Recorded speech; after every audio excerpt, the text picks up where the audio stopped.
Estamos aqui mais uma vez para levar a vocês conhecimento, esperança e, acima de tudo, o nosso programa é um programa inteligente. Vou passar a palavra para o meu companheiro Kiko para lhe dar as boas-vindas a vocês aí. Bom dia a todos, ouvintes da Autêntica FM. Bom dia, meu companheiro Manuel. Estamos aqui, como sempre, tentando levar a compreensão da nossa vida espiritual, relacionando então espírito e matéria. Para nós é um prazer estar sempre aqui, sempre com essa boa intenção de fazer o bem, levando conhecimento. Professor, nós recebemos aqui alguns pedidos, algumas críticas e realmente as pessoas desconhecem realmente o Espiritismo. O programa que nós fizemos aí um dia atrás, professor, repercutiu muito bem. E tem pessoas que estão admiradas de ver a diferença do que eles pensavam e do que não é o Espiritismo, né? O que eles achavam que era e não é, e o que na realidade é. Então nós vamos enfocar hoje novamente, professor, ainda sobre esse assunto. Nós vamos voltar aí a esse assunto para que as pessoas realmente compreendam o que é a doutrina espírita. Então, professor, eu vou mandar já a primeira pergunta. Muitas pessoas, e mesmo entre aquelas que se dizem espíritas, poucos conhecem realmente o Espiritismo. A grande parte prefere ouvir de outros a ler as informações em fontes seguras. E, em se tratando de doutrina espírita, a fonte reconhecidamente segura são as obras de Kardec. Quais são?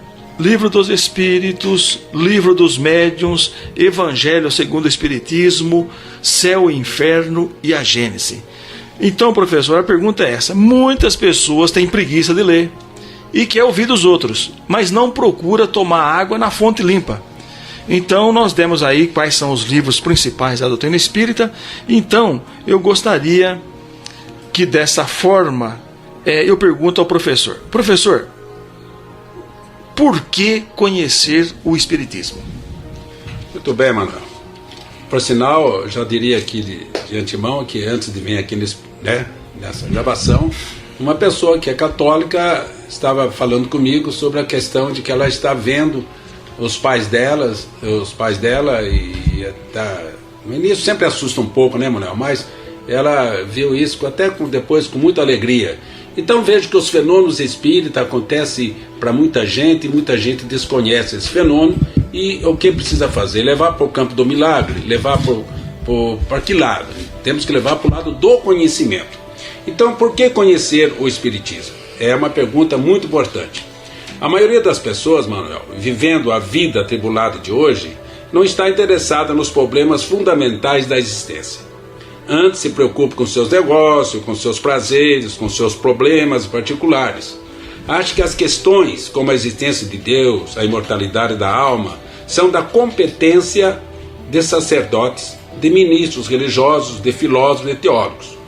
Quando tudo vai bem em suas vidas, essas pessoas nem se lembram de Deus. E quando lembram, é apenas para trazer uma oração, ir à igreja, como se tais atitudes fossem simples obrigações das quais todos têm que se desincumbir de uma maneira ou de outra.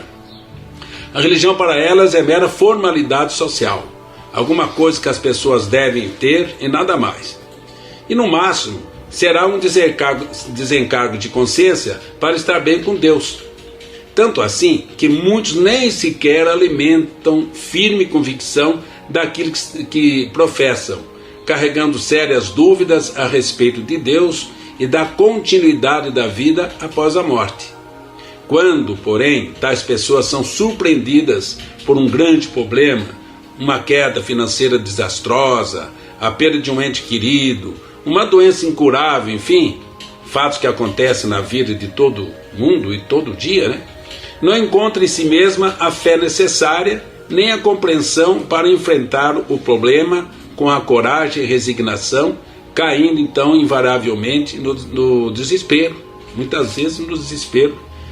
E o conhecimento espírita abre-nos então uma visão ampla e racional da vida, explicando de maneira convincente e permitindo-nos iniciar uma transformação íntima, aproximando-nos de Deus.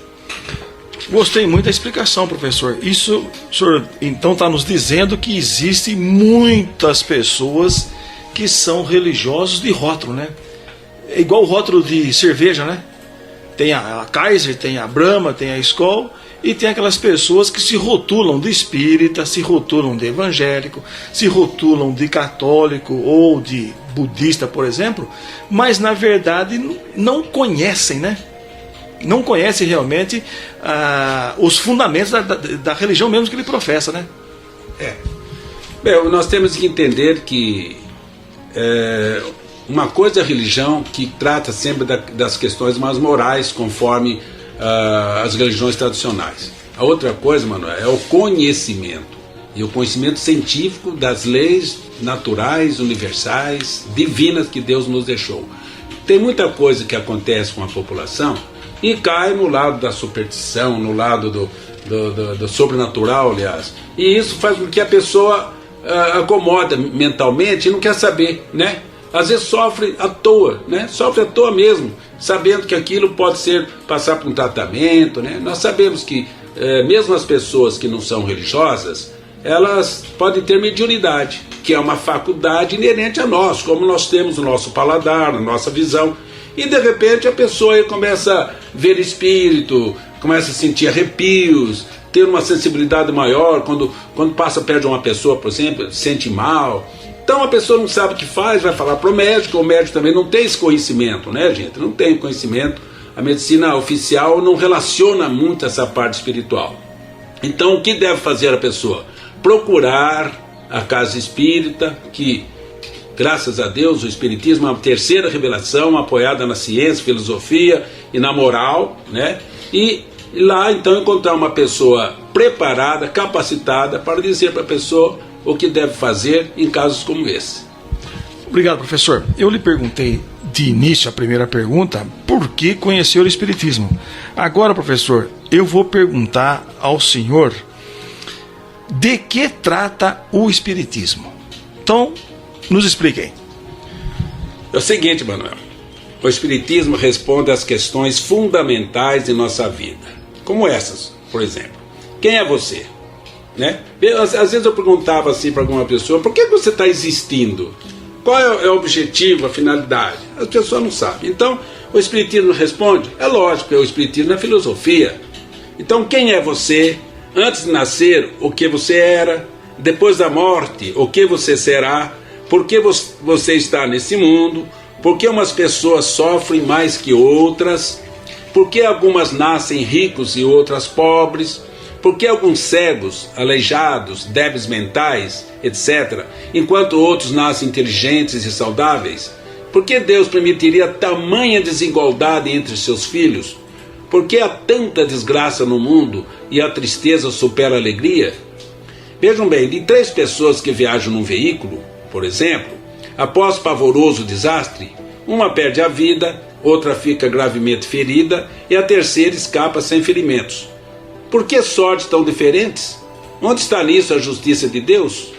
Por que uns que são maus sofrem menos que outros que são bons?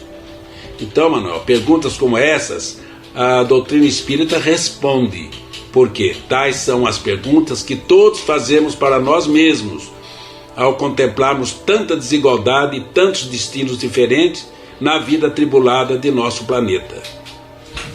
Muito interessante, professor. Essas perguntas, a vida toda, eu fiz a mim mesmo, né? Por que uns nascem ricos, outros pobres? Por que uns são cegos, aleijados de nascença, né? O que fizeram para merecer isso? Como o senhor bem nos explicou aí, a doutrina nos esclarece esses assuntos.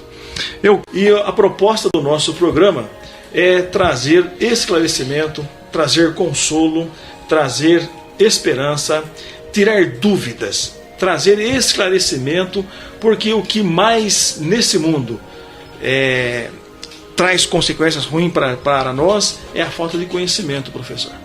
Professor, então eu vou fazer mais uma pergunta então ao senhor. Me responda tudo isso então. Depois do senhor que me respondeu tudo isso, o que é o espiritismo? Manuel, é o seguinte: espiritismo é uma doutrina revelada pelos espíritos superiores através de médiuns e organizada, ou seja, codificada por um educador francês conhecido por Allan Kardec, em 1857, quando surge então a primeira obra dele, que é o Livro dos Espíritos. Surgiu então na França há mais de um século.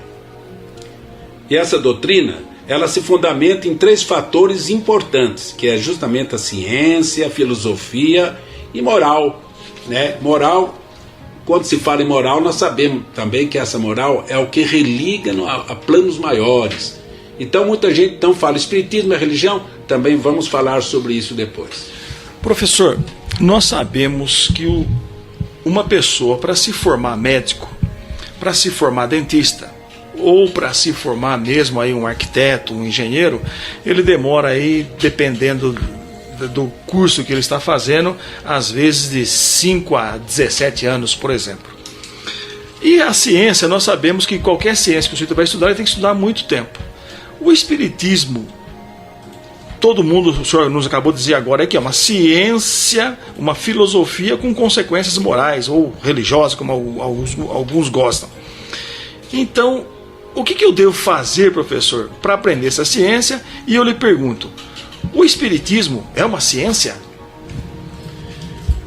Manuel, nós dizemos que o espiritismo é ciência porque estuda à luz da razão e dentro de critérios científicos os fenômenos mediúnicos, ou seja, os fenômenos provocados pelos espíritos e que não passam de fatos naturais. Porque, vejam bem, isso aconteceu em séculos passados, sempre havia um choque entre a religião e a ciência. Esse espaço para explicar isso é justamente o espiritismo, que é a terceira revelação. Não existe o sobrenatural no espiritismo. Todos os fenômenos, mesmo os mais estranhos, têm explicação científica. São, portanto, de ordem natural, assim como é a chuva, como o sol com seu calor. Então o espiritismo é uma ciência que vai relacionar, né, o espírito com a matéria. Professor, a outra pergunta, logicamente, é filosofia, né? O espiritismo é filosofia, mas eu gostaria que o senhor desse uma palhinha, porque pode ser que muitas pessoas, por exemplo, não saibam o que é filosofia. Nos explique primeiro o que é filosofia e depois a pergunta é essa: o espiritismo é uma filosofia? Nós podemos dizer, Manuel, que filosofia é todo um estudo que dá uma interpretação da vida, uma concepção própria do mundo. Isto é filosofia. Então o espiritismo é uma filosofia, porque a partir dos fenômenos espíritas dá uma interpretação da vida, respondendo questões, como já dissemos, de onde você veio, o que faz no mundo, para onde vai após a morte. Então, e também essa inter-relação de espírito e matéria, né, tem muita coisa a falar sobre essa relação, desde quando o homem surgiu na face da Terra. Para explicar, né, o objetivo, as finalidades, entra no campo da filosofia. Professor, então, o senhor nos explicou sobre filosofia e sobre a ciência. Agora, essa parte religiosa, essa parte moral do espiritismo, né? Qual é o relacionamento, por exemplo? Então, alguns falam que é religião, alguns dizem de pé junto que não é religião, a doutrina espírita. Então, a pergunta é essa: o espiritismo é uma religião? É assim mesmo, Manuel. A confusão é muito grande, né? Dizemos também que o espiritismo é religião porque ele tem por fim a transformação moral do homem, retomando os ensinamentos de Jesus Cristo para que sejam aplicados na vida diária de cada pessoa. Revive o cristianismo na sua verdadeira expressão de amor e caridade. A palavra religião vem de religare. Então, se pensarmos que nós temos uma ética moral a ser seguida para nos religar ao plano maior, com o objetivo de alcançar a perfeição, nesse sentido, o espiritismo é também uma religião, mas é bem diferente das outras religiões tradicionais. Tanto é que Kardec, ele não usa muito a palavra religião em suas obras. E na outra pergunta, então, Manuel, você vai perguntar o sentido da religião espírita, não é verdade? Então eu diria que o espiritismo não é uma religião organizada dentro de uma estrutura clerical. Nesse sentido, ele é profundamente diferente das religiões tradicionais. Não tem sacerdotes nem chefes religiosos, não tem templos suntuosos, não adota cerimônias de espécie alguma como batismo, crisma, casamentos, extremunção, etc. Não tem rituais, nem velas, nem vestes especiais, nem qualquer simbologia. Não adota ornamentação para cultos, nem gestos de referência, nem sinais cabalísticos, nem benzimentos, nem talismã, nem defumadores, nem cânticos cerimoniosos, ladainhas, danças ritualísticas, etc. E nem bebida e nem oferenda. Nós temos o passe, né, Manuel? O passe, dentro da explicação espírita, é uma transfusão do magnetismo do médium passista somado com vamos dizer assim, a transferência, né, dos fluidos cósmicos para o nosso organismo. O culto espírita é feito no próprio coração. É o culto do sentimento puro, do amor ao semelhante, do trabalho constante em favor do próximo. Somente o pensamento equilibrado no bem nos liga a Deus, e somente a prática das boas ações nos faz seus verdadeiros adoradores. Assim, ouvintes, o Espiritismo procura reviver os ensinamentos de Jesus na sua simplicidade e sinceridade, sem luxo, sem convencionalismos sociais, sem pompas, sem grandezas, pois, como nos recomendou o Mestre de Nazaré, Deus deve ser adorado em espírito e verdade. O Espiritismo, então, é o Consolador prometido por Jesus. Como ele disse: se vós me amais, guardais meus mandamentos, e eu pedirei a meu Pai, e ele vos enviará um outro Consolador, a fim de que permaneça eternamente convosco. Ou seja, o Espírito de verdade que o mundo não pode receber, porque não o vê e não o conhece. Mas, quanto a vós, vós o conhecereis, porque permanecerá convosco e estará em vós. Mas o Consolador, que é o Santo Espírito que meu Pai enviará em meu nome, vos ensinará todas as coisas e vos fará relembrar de tudo aquilo que eu vos tenho dito. Isso então foi dito por Jesus no Evangelho de João, capítulo 14, versículo 15 a 17 e 26. Jesus é a simplicidade, e o Espiritismo tenta revelar isso, né, nas suas ações. Professor, eu queria aqui, com a autorização do professor, deixar também um outro canal de comunicação com os companheiros que nos ouvem. Caso vocês tenham algum problema e queiram escrever uma carta nos relatando, nos pedindo alguma orientação, pode escrever essa carta. O nosso endereço é Lar Espírita Bezerra de Menezes, Jardim Bela Vista, Avenida... Bairro Bela Vista, né, o Sertãozinho, Bairro Bela Vista, Avenida Monte Sião 709, Águas da Lindóia, ok? Então, qualquer dúvida, vocês podem estar escrevendo para a gente, que nós temos o maior prazer em responder. Professor, aí o senhor nos falou agora, eu gostaria que o senhor me falasse o seguinte: sobre os princípios que estão fundamentados no Espiritismo. Por exemplo, evolução, imortalidade, reencarnação, existência de Deus, lei de causa e efeito, livre-arbítrio, imortalidade da alma, esquecimento do passado, comunicação com os espíritos, fé raciocinada. Professor, então nós vamos pegar aí item por item. E eu queria que, para a gente começar então essas explicações, porque eu acho que isso tanto é verdadeiro, que a primeira pergunta do Livro dos Espíritos, o livro básico do Espiritismo, a pergunta é a seguinte: que é Deus? Não quem é Deus, que é Deus, porque Deus não é quem, Deus não é uma pessoa. Então, professor, como é que o Espiritismo nos esclarece sobre a existência de Deus? Pois não, Manuel. Deus é a base de tudo, né? Então, Deus existe? É lógico que existe. É a origem e o fim de tudo. É o Criador, causa de todas as coisas. Deus é a suprema perfeição, com todos os atributos que a nossa imaginação possa imaginar. E muito mais. Não podemos esquecer sua natureza, porque somos imperfeitos. Como a inteligência limitada e imperfeita como a nossa, nós poderíamos abranger o conhecimento ilimitado e perfeito do que é Deus? Então, meus amigos, nós só podemos, pela lógica, deduzir alguns atributos ao nosso Deus, nosso Pai maior. Então nós diríamos, por exemplo, Deus é inteligência suprema e soberana. Ele é único, eterno, imutável, imaterial, onipotente, justo e bom, infinito em todas as suas imperfeições. E não poderá haver nenhuma diferença, porque senão aí já sairia fora do conceito de Deus, né? Então nós sabemos que Deus é a inteligência suprema e soberana. Professor, então a outra pergunta é justamente essa, é sobre a imortalidade.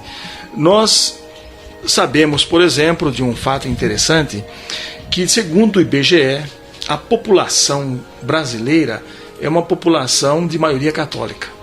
E numa pesquisa feita pelo IBGE, professor, 68% dos brasileiros acreditam na reencarnação. Então eu quero que o senhor me explique aqui agora, nesse momento, professor, o que é imortalidade? É isso aí, Manuel. Antes de sermos seres humanos, filhos de nossos pais, somos, na verdade, espíritos, filho de Deus. O espírito é o princípio inteligente do universo, criado por Deus, simples e ignorante, para evoluir e realizar-se individualmente pelos seus próprios esforços. Como espírito, já existimos antes de nascermos e continuaremos a existir depois da morte física. Por sinal, eu li isso também num dos Salmos, parece que 139, no Novo Testamento. Quando o espírito está na vida do corpo, dizemos que é uma alma, ou espírito encarnado. Então, alma é o espírito encarnado, quer dizer, na matéria. Quando nasce, dizemos que reencarnou. Quando morre, dizemos que desencarnou. Desencarnado volta para o plano espiritual ou espiritualidade de onde veio ao nascer. Os espíritos são, portanto, pessoas desencarnadas que presentemente estão na espiritualidade, ou seja, em outra dimensão. Professor, um outro assunto que nós já falamos aqui há alguns minutos atrás é sobre a evolução. Nós somos imortais, né? Então a imortalidade é um fato natural, é uma lei natural. A imortalidade hoje está provada, eu posso garantir cientificamente, porque inúmeros sábios, inúmeros cientistas, inúmeros pesquisadores não espíritas, é bom grifar isso, não são espíritas, não tem compromisso nenhum com religião nenhuma, são acadêmicos, e dentro de seus consultórios, através de processo de indução, ou através da hipnose, ou através do transe mediúnico, por exemplo, eles chegaram à conclusão da imortalidade, ou seja, de que aquele paciente teve outras encarnações em outros países, em outras cidades, em outros lugares. Então, professor, o Espiritismo, então, primeiro o senhor nos falou de Deus e o senhor nos falou da imortalidade. Agora eu quero que o senhor nos fale da evolução, quero que o senhor nos fale também sobre Darwin, né? Uma pinceladinha muito pequena sobre Darwin, porque Darwin, agora nós estamos aí comemorando os 200 anos da sua teoria da evolução, que hoje não é mais teoria, hoje está provado cientificamente que é a necessidade da evolução humana, biológica, o planeta tudo evolui. Então eu queria que o senhor me falasse para mim, professor, sobre a lei da evolução. Se isso é uma lei mesmo? Pois não, Manuel. A lei da evolução é um dos princípios também, né? Como é a imortalidade, como é a reencarnação, livre-arbítrio e a lei de causa e efeito. Bem, cada um de nós é um espírito encarnado a caminho de Deus. Todas as religiões pregam isso, né? A vida na Terra é sempre uma oportunidade de reajustamento no caminho do bem. A escolha nos pertence. Logo, as consequências, boas ou más, são resultado de nossas próprias decisões. É a lei de causa e efeito, das causas e consequências. Se agora estamos sofrendo, podemos concluir que a causa do sofrimento advém de erros anteriores. Se, portanto, fizermos o mal, cedo ou tarde sofreremos as suas consequências. Como diz no Novo Testamento Jesus, a cada um segundo as suas obras. Isso explica a razão de tanto sofrimento no mundo. Mas eu diria outro também, paga-se até o último centil. Por isso, um caminho mais depressa que o outro, como os diferentes alunos de uma mesma classe escolar. Quanto melhor a nossa conduta, mais depressa nos libertaremos dos sofrimentos, encurtando o caminho da evolução. Aí está a importância de Jesus, viu, Emanuel? Por ele ser o modelo e guia, quando ele fala também, eu sou o caminho, a verdade e a vida. Bem, não há céu nem inferno, conforme pintam as religiões tradicionais. Existe, sim, estados de alma, que podem ser descritos como celestiais ou infernais. Não existem também anjos ou demônios, mas apenas espíritos superiores e espíritos inferiores, ou não evangelizados, que também estão a caminho da perfeição. Os bons se tornando melhores e os maus se regenerando. Deus não quer que nenhum de seus filhos se perca, e a vontade de Deus, a suprema vontade, é a lei. Então, todos nós já fomos criados para ser salvos, né, Manuel? Ninguém está perdido, não é verdade? Ninguém está perdido. Deus não ia perder seu tempo para fazer no ninguém, como tem uma frase bonita, né? Na realidade, nós somos alguém e estamos a caminho da evolução. Há uma estagnação conforme a aplicação ou abuso do livre-arbítrio. Mas, mesmo errando, e muitas vezes, nós vamos ser salvos, sim, minha gente. É a questão de tempo. Se a sorte do ser humano fosse inapelavelmente selado após a morte, todos estaríamos perdidos, visto termos sido muito mais maus do que bons, e quase ninguém, hoje em dia, mereceria ir para o céu de bem-aventuranças onde só caberiam os puros. Mas é melhor aqui acrescentar, Manuel, que nós estamos num planeta de provas e expiações. Então vejam bem, vamos só fazer um cálculo, um pequeno cálculo. Se existem os planetas, existe uma graduação, uma classificação de 1 ao 20, o planeta Terra seria o número 2.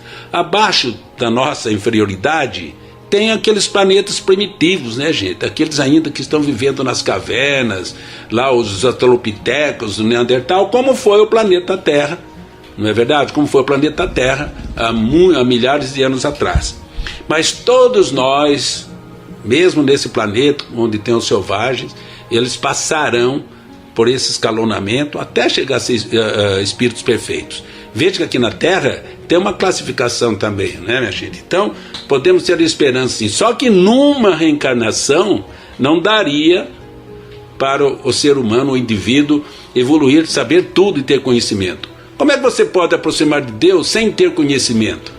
Você pode até ter uma boa moral, mas se você não tem conhecimento, isso, sabe, a ignorância é uma coisa que também tem as suas más consequências. Então, por outro lado, então, uma vida, por mais longa que seja, não é suficiente para nos esclarecer a respeito dos planos de Deus. Muitos não têm sequer como garantir a própria sobrevivência, e muito menos ainda oportunidade de uma boa educação. Veja só, tem um indivíduo que nasce, coitadinho, não conhece nem o pai dele.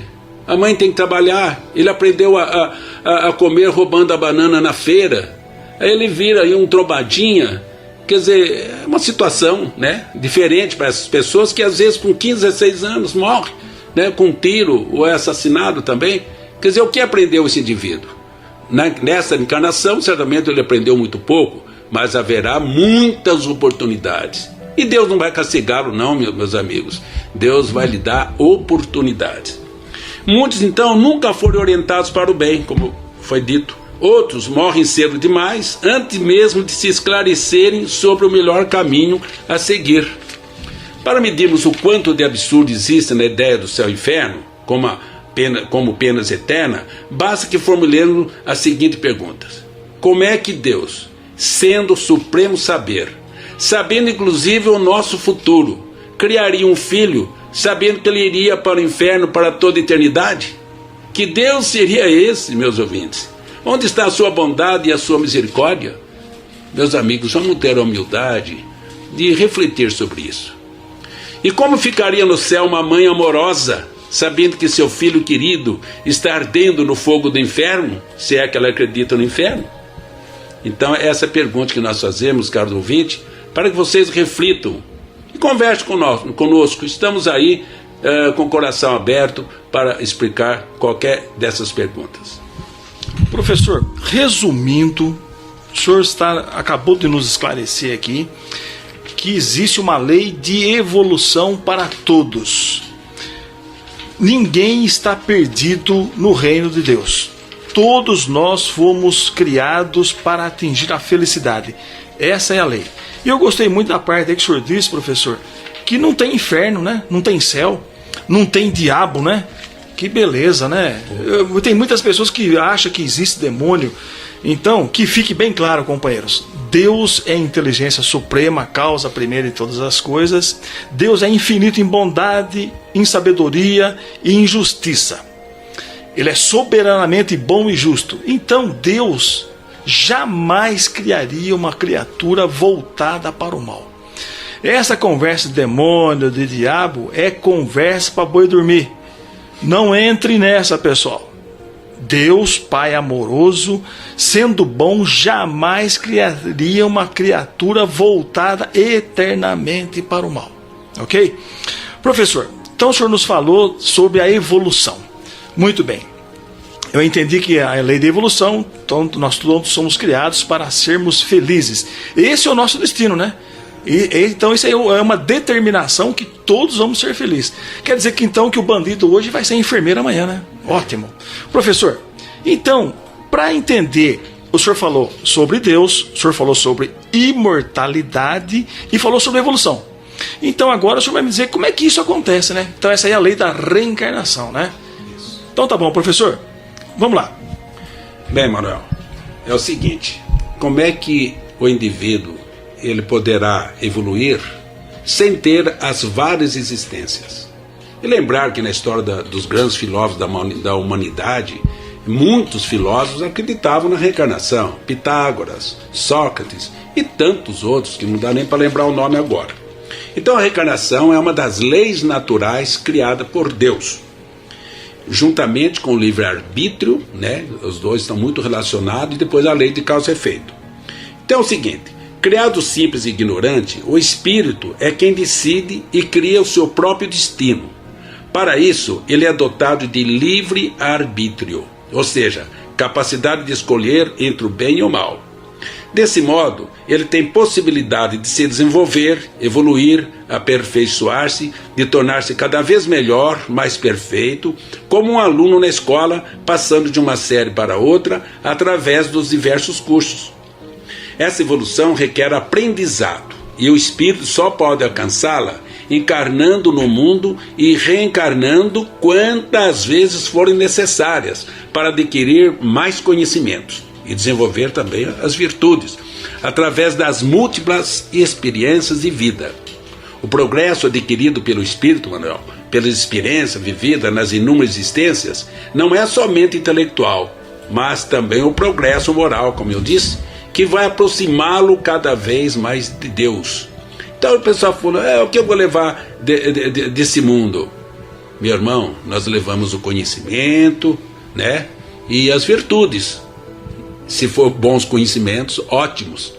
Então, nós levamos também os ódios, os rancores criados aqui, como nós levamos também, por mérito, o bem que nós fazemos.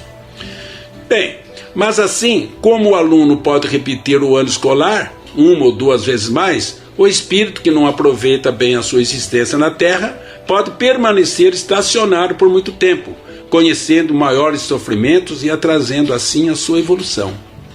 Já que falamos em aluno, vamos pensar nisso, meus amigos. O aluno não estudou durante o ano. Chega lá, ele fala: professor, eu estou muito arrependido, o senhor me perdoa, o que o senhor pode fazer por mim, né? O bom professor vai falar: meu filho, se você está arrependido, volte a fazer, que é melhor para você.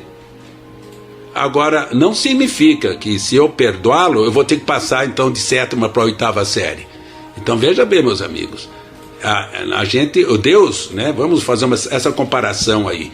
A oportunidade que Deus nos dá é a reencarnação, né? Você repetiu de ano, tal, tudo bem, vai para o outro ano, assim como também em nossa existência. Se você não aproveitou bem, você reencarna nesse mesmo planeta, se for do seu mérito. Como também aqueles que aproveitam muito bem a existência poderão ir para um planeta mais avançado, né? Porque nós acreditamos na pluralidade dos planetas, né? De outros mundos.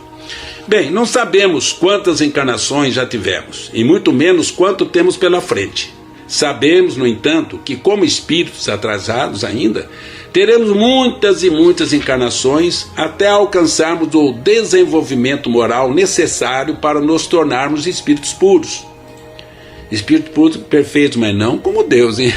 Porque Deus é o perfeitíssimo, vamos dizer assim, né, gente? Nós vamos se aproximar a Deus como todas as religiões colocam. Todavia, nem todas as encarnações se verificam na Terra. Existem mundos superiores, como eu falei, né, e inferiores ao nosso. Quanto evoluirmos muito, poderemos renascer num planeta de ordem elevada também. O universo é infinito, e na casa de meu Pai há muitas moradas, já dizia Jesus. A Terra é um mundo de categoria moral inferior, haja vista o panorama lamentável em que se encontra a humanidade. Contudo, meus amigos, ela está sujeita a se transformar numa esfera de regeneração, quando os homens se decidirem a praticar o bem e a fraternidade reinar entre eles. Então vejam, meus amigos, nós temos um mundo de provas e expiações, então tem o mundo primitivo, provas e expiações, que é o caso da Terra, e depois nós temos o mundo de regeneração. Essa é a caminhada. Depois tem mundos melhores ainda, né, Manuel? Aí o senhor nos falou sobre a reencarnação. Eu poderia resumi-la da seguinte maneira: a reencarnação é uma justiça, né? Muito melhor, segundo a colocação feita por você, Kiko, muito melhor eu voltar, reencarnar, pagar as besteiras, as asneiras que eu fiz, do que ir para o inferno, né? Se eu prejudiquei alguém, eu vou ter que reparar esse mal. Ótimo. Professor, então nós falamos já sobre a reencarnação, sobre a imortalidade, já falamos sobre a evolução e falamos sobre Deus, né? Muito interessante as explicações que o senhor deu sobre Deus, porque nós compreendendo Deus, sabendo que Ele é bondade infinita, nós compreendemos uma porção de coisa. Professor, mas o que as pessoas mais conversam, mais nos perguntam, mais questionam é isso. Puxa vida, mas eu não lembro do que eu fui nas outras encarnações. Por que eu não lembro o que eu fiz? Não é justo eu estar pagando uma coisa que eu não lembro. O que o senhor tem a falar sobre isso, professor? Manuel, essa pergunta realmente é o que fazem para mim também, né? Mas não lembramos das vidas passadas, e nisso está a sabedoria de Deus. Se lembrássemos do mal que fizemos, ou dos sofrimentos que passamos, dos inimigos que nos prejudicaram, ou daqueles a quem prejudicamos, não teríamos condição de viver entre eles atualmente. Pois muitas vezes, olhe bem, escute bem, pois muitas vezes os inimigos do passado hoje são nossos filhos, nossos irmãos, nossos pais, nossos amigos, até vizinhos, né? Que presentemente se encontram junto de nós para a reconciliação. Por isso existe então a reencarnação. E certamente hoje estamos corrigindo erros praticados contra alguém, sofrendo as consequências de crimes perpetrados, ou mesmo sendo amparados, auxiliados por aqueles que no pretérito, ou seja, no passado, nos prejudicaram. Daí a importância da família, onde se costumam reatar os laços cortados em existências anteriores. E eu diria, caros ouvintes, a família, a existência da família não é só para conservar a espécie, não. As religiões não colocam muito bem isso, não, porque nós sabemos que família também é um acerto de contas. Tanto é que a gente vê esse caso interessante, de o pai ter mais afinidade com o filho tal, ou a mãe tem afinidade com o filho. Então, mas lembre-se que nós vemos com o nosso sentido, né, o nosso sentimento, melhor dizendo, de amor paterno, amor materno e amor fraterno também, né? É assim, meus amigos, veja a bondade divina funcionando, né? A família existindo, mesmo com aqueles reboliços todos, mas vem aquele amor materno, vem aquele amor paterno para suavizar, né?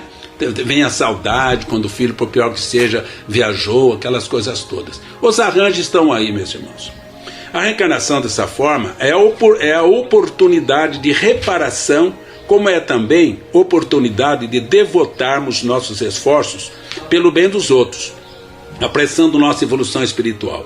Quando reencarnamos, trazemos um plano de vida, compromissos assumidos perante a espiritualidade e perante nós mesmos, e que dizem respeito à reparação do mal e à prática de todo o bem possível.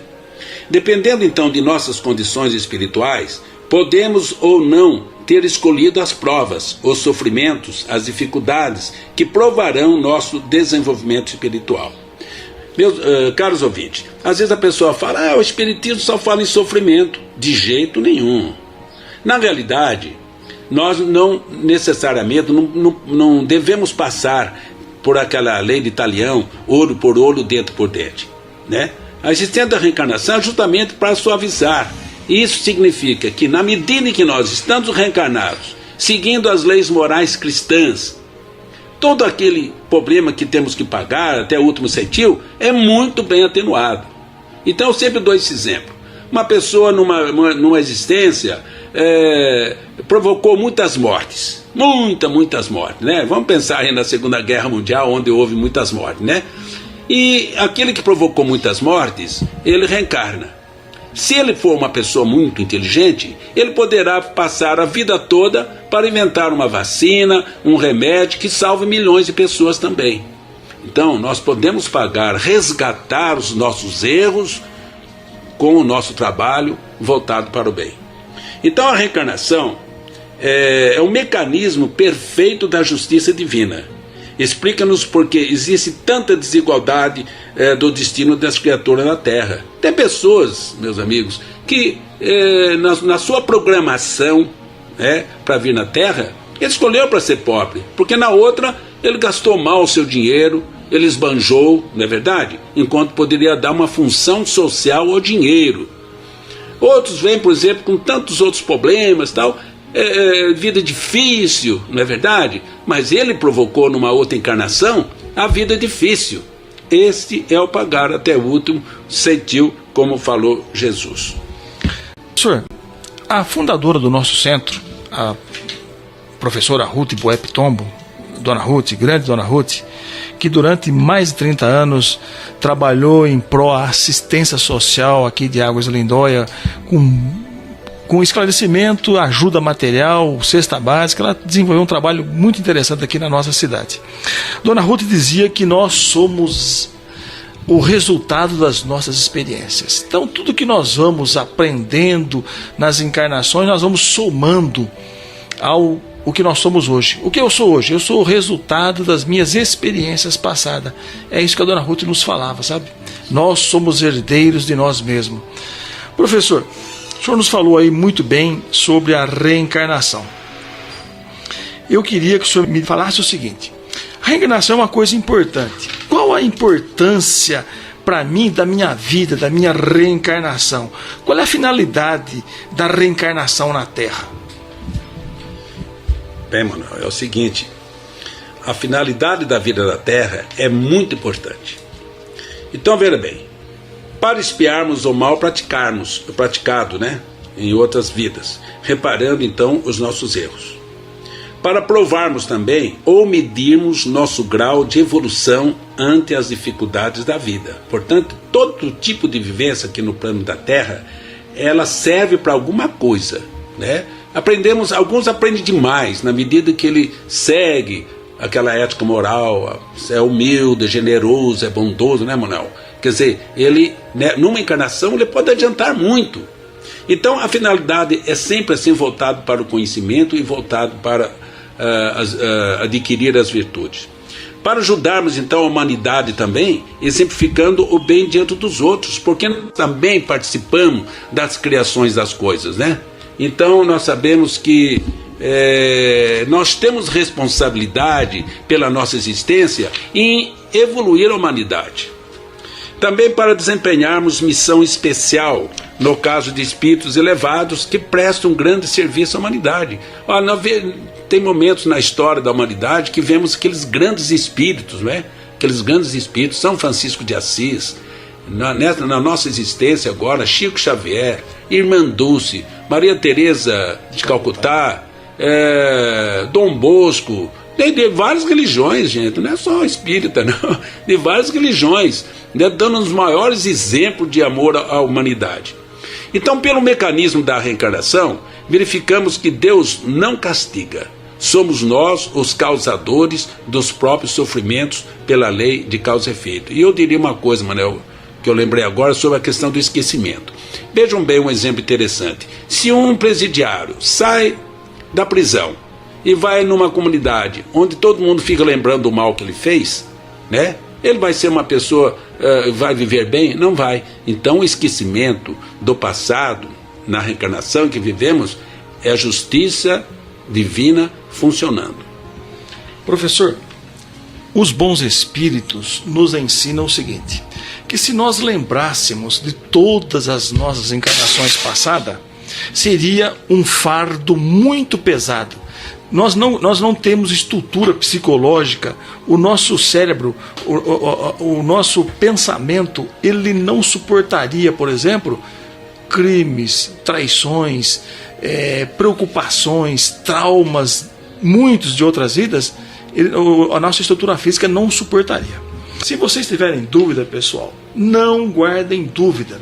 Nos escreva ao Lar Espírita Bezerra de Menezes, bairro Bela Vista, Avenida Monte Sião 709, Águas de Lindóia.